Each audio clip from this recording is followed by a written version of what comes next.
Se inscreva no canal, curta e compartilhe. Temos vídeos novos todos os dias, 2 vezes por dia. A lenda do Anel de Ouro.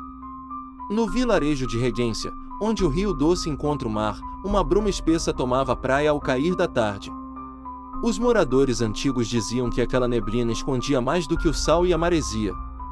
Eles falavam de vozes vindas da areia, de vultos entre as ondas, mas ninguém ousava investigar.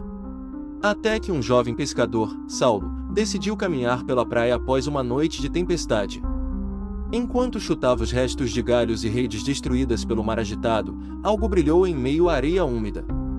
Curioso, ele cavou com as mãos e encontrou um anel de ouro grosso, com entalhes que lembravam escamas. Era pesado, antigo, e parecia emitir um calor estranho. Saulo, deslumbrado, colocou-o no dedo anelar da mão esquerda sem pensar. Na mesma noite, ao dormir, ele sonhou com o mar se abrindo diante dele. De dentro, surgia uma mulher de olhos brancos e cabelo molhado que sussurrava: "Você me chamou." Ao acordar, Saulo estava suando frio e com o lençol encharcado de água salgada, mesmo estando longe do mar. Nos dias seguintes, os peixes começaram a desaparecer das redes de todos os pescadores, exceto das de Saulo. Seus colegas, intrigados, perguntavam o segredo. Ele apenas dava de ombros, mas todos sabiam que algo estava errado. O cheiro de podridão sempre o acompanhava, mesmo nos dias limpos de sol.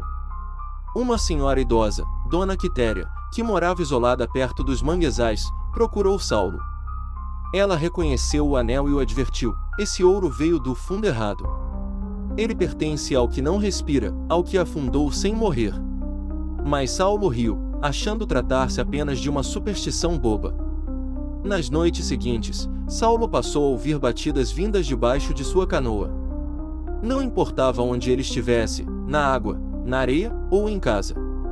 Sempre era o mesmo som, 3 batidas, depois silêncio, e uma batida longa, como um punho submerso pedindo para sair.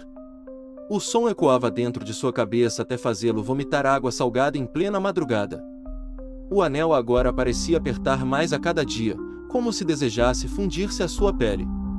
Ele tentou removê-lo com sabão, azeite, até com faca. Nada funcionava. Sua carne já estava roxa em volta do metal, mas ele continuava pescando, ganhando mais do que nunca, enquanto a vila afundava em fome suspeita. Uma criança, filha do pescador Elias, desapareceu após brincar sozinha na praia. As pegadas levavam até o mar e sumiam abruptamente, como se algo a tivesse puxado para baixo. Foi o segundo desaparecimento em menos de uma semana. O primeiro foi um cachorro. Agora era gente. Dona Quitéria visitou novamente Saulo, dessa vez com uma tigela de barro e água preta. Ela jogou a água aos pés dele e as ondas desenharam o rosto da mulher dos sonhos. "Ela está presa lá embaixo. E você a libertou com esse anel", disse a velha, em voz trêmula. Saulo, tomado pelo medo, quis devolvê-lo ao mar. Mas ao tentar lançar o anel, sua mão paralisou. Seus dedos se recusavam a abrir. Era como se o ouro houvesse se enraizado em seu osso. Chorando, Saulo caiu de joelhos, enquanto a maré subia de forma antinatural, tocando seus pés mesmo a dezenas de metros da água. Na vila, os outros pescadores já murmuravam sobre amaldiçoamentos, sobre o pacto de Saulo com o mar. Ninguém o chamava mais para beber ou conversar. E então, durante a madrugada, começaram a ouvir alguém chamando por ele. Era a voz da criança desaparecida. Mas vinha do fundo do rio. Os mais velhos, pressionados pelos desaparecimentos, revelaram uma história esquecida. Diziam que, há mais de 100 anos, um navio espanhol naufragara na foz do Rio Doce, carregando ouro saqueado de aldeias indígenas e quilombos. Os escravos acorrentados no porão afundaram vivos com a carga, amaldiçoando cada moeda. A vila tentará recuperar o ouro, mas cada homem que mergulhou nunca voltou. Exceto um. Um pescador, que achou um anel semelhante ao de Saulo, sobreviveu. Mas nos dias seguintes, enlouqueceu, arrancou os próprios olhos e se jogou no mar, dizendo que os mortos vinham buscá-lo. O anel sumiu desde então, até agora. Saulo passou a caminhar até a praia todas as noites, como em transe. A mulher dos sonhos começou a visitá-lo mesmo acordado. Ele a via nas janelas, nos espelhos d'água, na retina dos peixes que limpava. E a cada dia, a água se aproximava mais da vila, mesmo sem chuva ou maré cheia. Crianças começaram a ter pesadelos com dentes que brotavam da areia. Adultos ouviam vozes sussurrando seus nomes ao tentarem dormir. Alguns deixaram a vila. Outros enlouqueceram. E Saulo, agora ria sozinho, conversando com a maré, como se tivesse companhia. A prefeitura mandou agentes investigar os desaparecimentos. Mas quando chegaram, encontraram a vila vazia, as casas abertas e comida na mesa.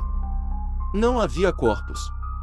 Apenas um som constante vindo da praia, batidas e sussurros, como um tambor do outro lado do mundo. No centro da vila, sobre o altar da capela abandonada, alguém havia deixado o anel. Mas ao tentarem tocá-lo, os agentes viram o ouro derreter em vapor salgado e desaparecer. Só restou o som de risos abafados vindos da direção do mar. Naquela noite, o mar recuou. Não apenas a maré, o mar inteiro. Quilômetros de areia e corais mortos se estendiam até onde antes havia profundezas. Era como se o oceano estivesse prendendo o fôlego.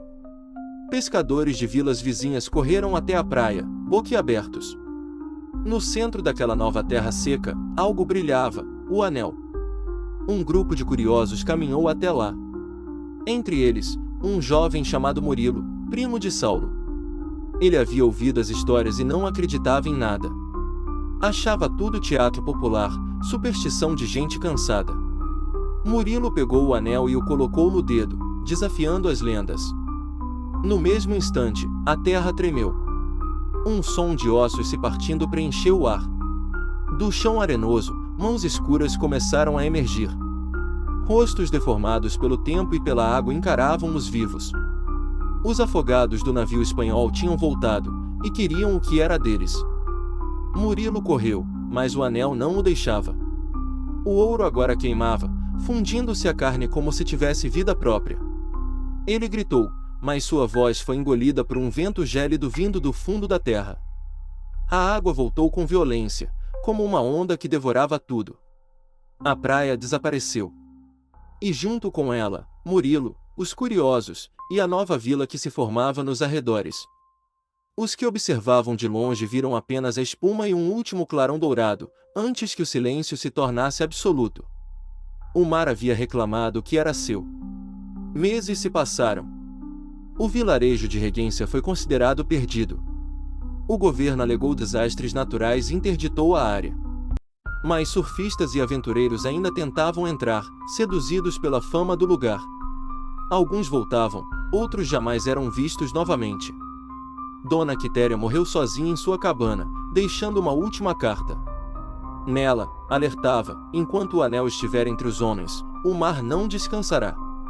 O ouro tem memória, e o mar, fome eterna. A carta foi ignorada, tratada como delírio senil. Mas numa manhã cinzenta, um garoto encontrou algo enterrado na areia. Era um anel de ouro, coberto de musgo marinho, com inscrições apagadas pelo tempo. Ele o pegou, curioso. Olhou ao redor. Não havia ninguém por perto. E o vento começou a sussurrar seu nome. Na água, uma silhueta feminina esperava, imóvel, com olhos brancos e cabelos flutuando como algas.